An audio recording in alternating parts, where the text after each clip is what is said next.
Call 911.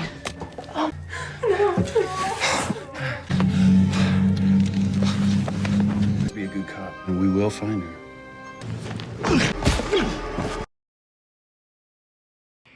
Di awal film, kita diperkenalkan dengan Sean, seorang pria parubaya yang sedang mencari putrinya di Juarez, Meksiko. Beberapa hari yang lalu, putrinya yang bernama Lake pergi tanpa izin untuk menonton konser bersama temannya. Tapi, sejak saat itu, mereka tidak pernah kembali lagi. Sean curiga kalau mereka diculik warga Juarez. Apalagi kota ini dikenal sebagai kota paling berbahaya di dunia. Sean pun semakin yakin ketika menemukan mobil dan kacamata milik anaknya di tempat rongsokan.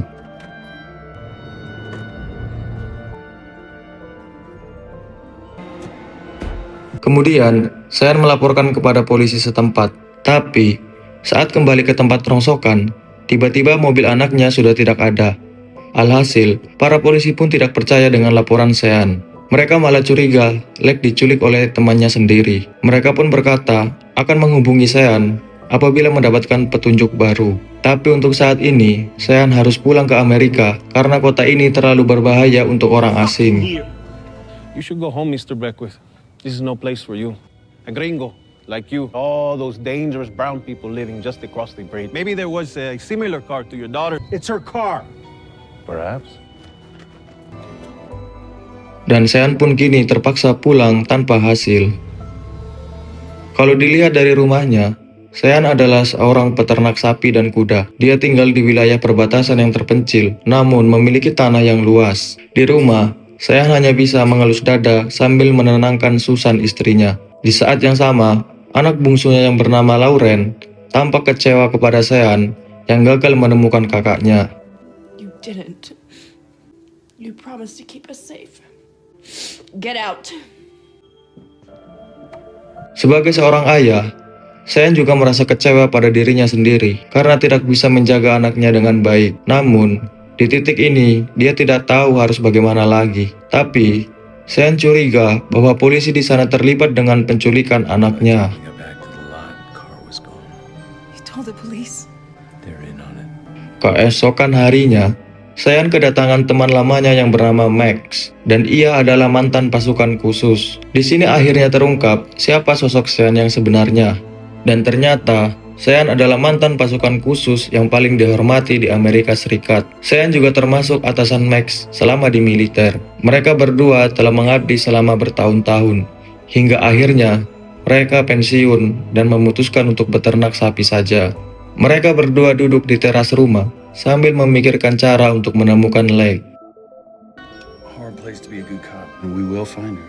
Max pun menyarankan agar Sean turun gunung dan membrutal demi anaknya. Tapi Sean belum ingin menggunakan kekerasan untuk saat ini. Lagi pula, dia belum tahu siapa yang menculik putrinya. Place up and burn that whole fucking town to the ground.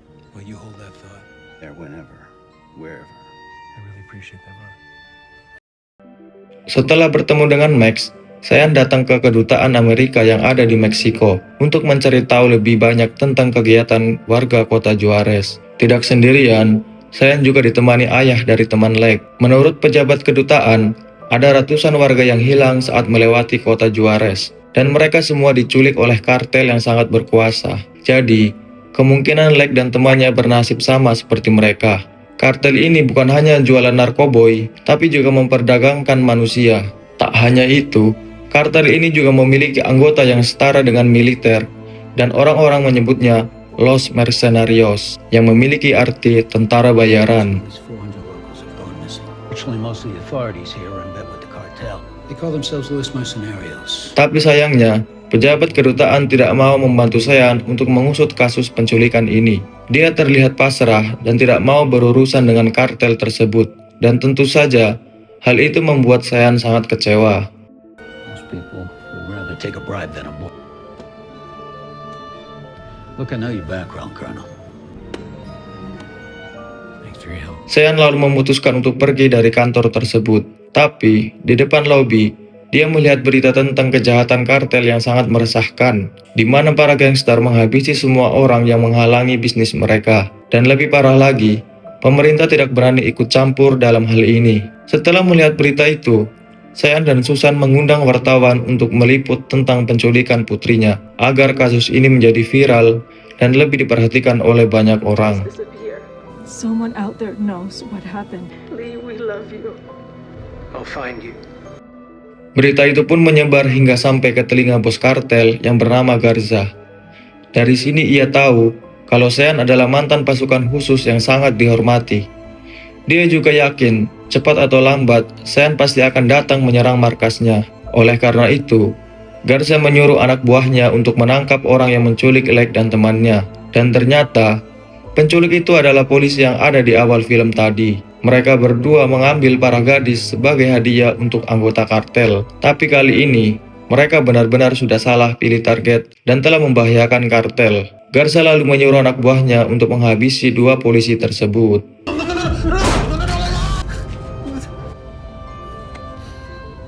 Tapi salah satu dari mereka meminta ampun kepada Garza.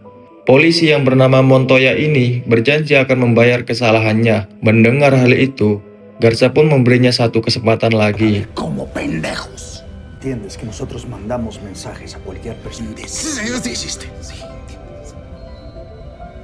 Nah, este policía de mierda de mi casa. Garza kemudian memanggil adiknya yang bernama Carlos. Dia merupakan panglima paling brutal yang dimiliki Garza. Dan hingga saat ini, dia masih menjadi kepercayaan nomor satu dalam hal aksi brutal. Garza lalu menyuruh Carlos untuk menghabisi Sean dan juga keluarganya. Dia ingin memberitahu semua orang kalau kartelnya memang paling berkuasa. De ellos. Y quiero algo especial.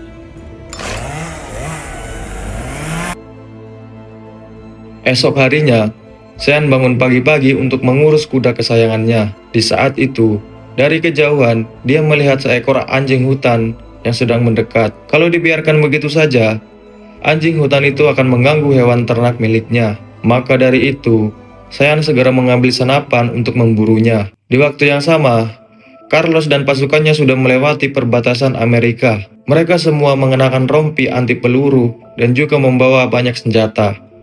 Sean yang sedang membidik anjing, tiba-tiba melihat rombongan Carlos mendatangi rumahnya.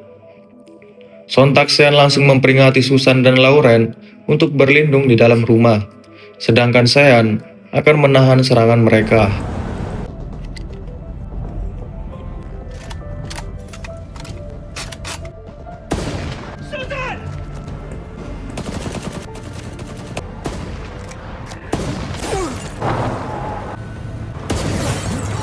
Sambil bertahan dari serangan para kartel, Sean menyuruh Susan untuk menelpon polisi. Awalnya mereka kesulitan karena Carlos membawa alat penangkal sinyal.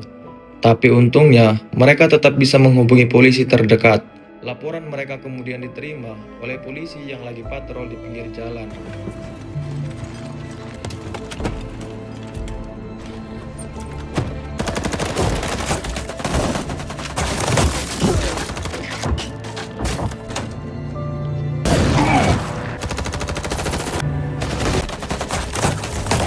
Sementara itu, pasukan Carlos mulai mengepung rumah Sean. Mereka berusaha memasuki rumah Sean, tapi pertahanan Sean masih sangat kuat.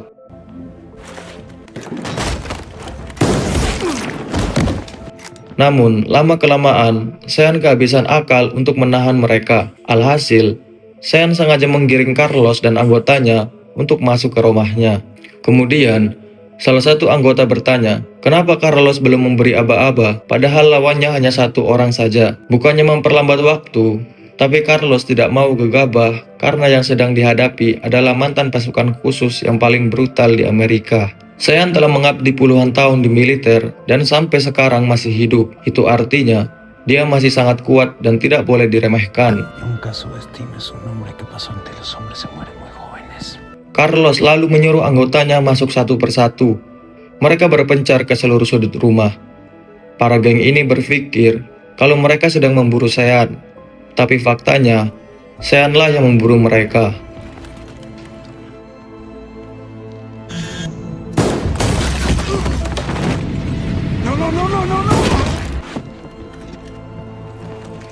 Di sini, Sean bergerak seperti hantu, di mana dia berhasil menghabisi mereka satu persatu tanpa harus menunjukkan dirinya.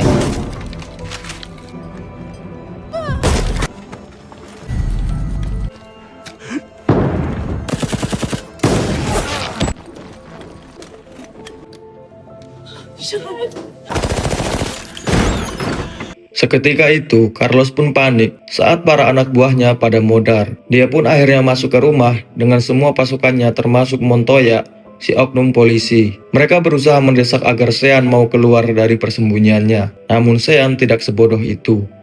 Dan bukannya bertahan, Sean malah menyerang mereka terlebih dahulu.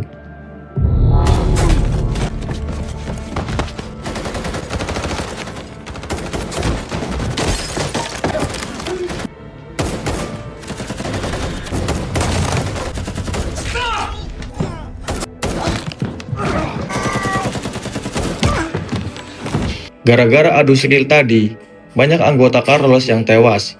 Melihat hal itu, para anggota geng pun merasa panik, sama halnya dengan Montoya yang ketakutan dan bersembunyi di balik dinding. Tetapi Carlos tidak suka jika anak buahnya menjadi pengecut. Dia pun menyuruh Montoya untuk mencari Sean. Namun, tiba-tiba Sean muncul dan lalu menodongkan senjatanya. ¿Lo ves? Sí. ¿Qué está haciendo? Aquí, con un rifle en mi cabeza. Di saat itu juga, mereka kedatangan seorang polisi yang berpatroli tadi. Dia lalu menghubungi kantor pusat karena ada mayat di tempat tersebut. Carlos lalu menyuruh salah satu anak buahnya untuk menghabisi polisi tersebut. Que no salga vivo de aquí, ¿entendido?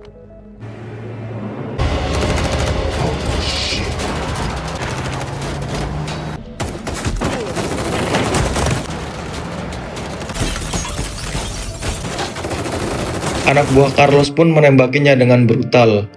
Dia lalu mengecek polisi tersebut dan memastikan kalau dia benar-benar sudah tewas. Tetapi tiba-tiba, di sisi lain, Sean masih adu skill tembak dengan Carlos dan anak buahnya, hingga Sean memutuskan untuk keluar jendela. Alhasil, adu skill pun dilanjutkan di luar rumah antara Sean, para kartel dan juga polisi tadi.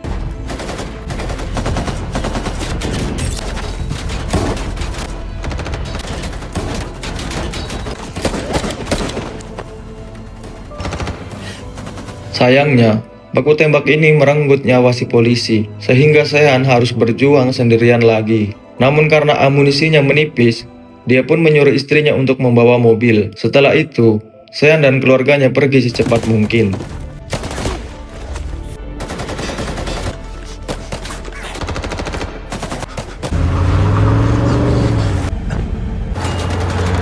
Carlos pun tidak tinggal diam. Dia langsung mengejar Sean sembari menembakinya dari belakang.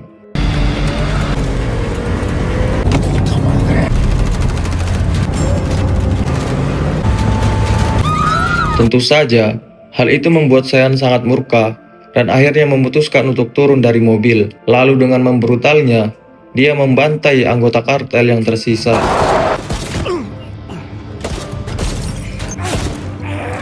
Tapi Sean menyisahkan Carlos karena membutuhkan beberapa informasi. Sean lantas menyiksanya sampai Carlos mau memberikan lokasi markasnya. Setelah mendapat info, Sean lalu menghesotnya tanpa ragu. Where is she? Wait! Los policías! Juárez! I can take you down there!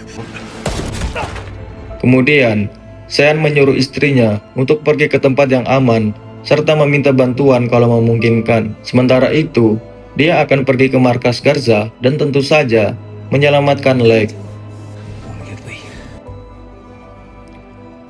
Sean kemudian mengajak Max untuk membrutal bersamanya, dan sebagai pecandu adrenalin, Max pun dengan senang hati menerima ajakan Sean. Dia juga membawa senjata yang lengkap karena dia tahu kalau musuhnya pasti berjumlah banyak. Victor Garza is his address.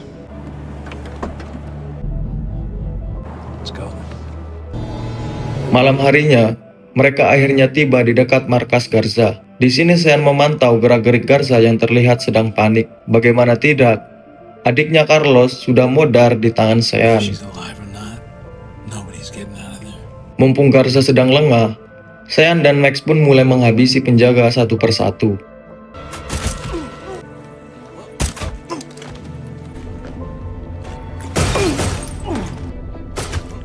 Namun setelah itu, Mereka harus berhadapan dengan pasukan yang lebih kuat lagi, dan adu skill pun berlangsung dengan sangat sengit.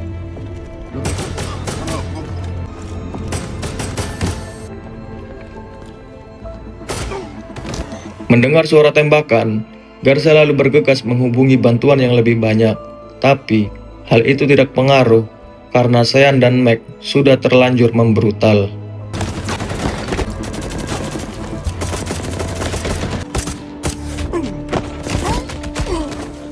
Setelah puas membantai, mereka lalu menerobos ke ruangan Garza sambil menodongkan senjatanya. Di sini Sean terlihat sangat murka ketika melihat wajah Garza. Alhasil, Sean pun lepas kendali dan langsung menghajarnya.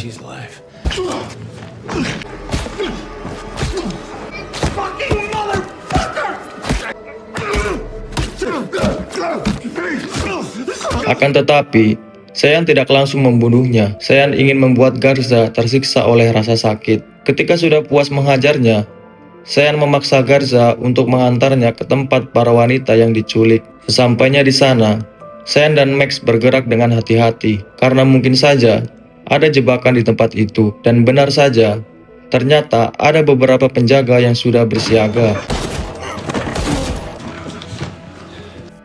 Sean lalu menghabisi semua anggota yang ada, dan akhirnya Sean pun bisa bertemu kembali dengan putri tercintanya.